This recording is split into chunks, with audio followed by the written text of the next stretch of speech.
Let's make some Sarson Saag. I'm sorry if I butchered that. I tried practicing with my husband. I did the best I could. This is a mother-in-law recipe, so I'm so excited to share with you. Here she's showing how you take stems off of the mustard leaves, you peel them and save those. So we have about 3 cups each of mustard leaf and spinach, then 1 peeled and chopped turnip, 4 cloves of garlic, a 1-inch piece of ginger, 1 green chili, and then the mustard leaf stems. Now, if you have a big Instant Pot, you can skip this step, but I only have a really small one. So I'm adding all of this into a pot with a little water so I can cook this all down. And about every 5 minutes, you want to go in and just flip this over so that they all cook evenly and eventually reduce down to this.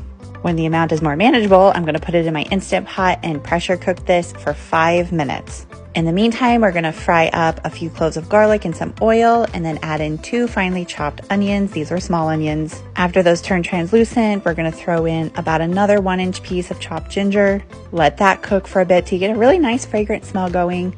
Then toss in 2 tomatoes. These are Roma tomatoes, so you can just kind of eyeball the amount.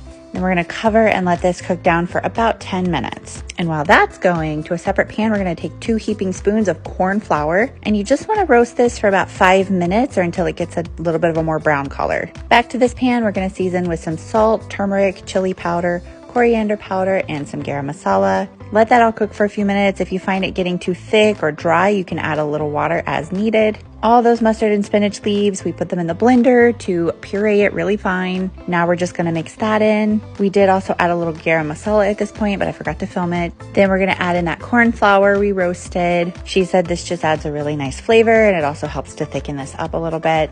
And at this point, your saag is pretty much done. You want to cover and just let that bubble for about 5 minutes. And then the very final step for this is to make the tadka. You want to heat up some ghee, and then she's going to chop up a clove of garlic to throw in. And then I believe she put about a teaspoon of red chili powder. She used Kashmiri red chili powder for the color. This is honestly one of my favorite things that my mother-in-law makes, and I swear mine is never quite as good as hers. If you guys make this, definitely let me know. My mother-in-law would love to see your guys' attempts at this. And make sure to make this with some makiki roti.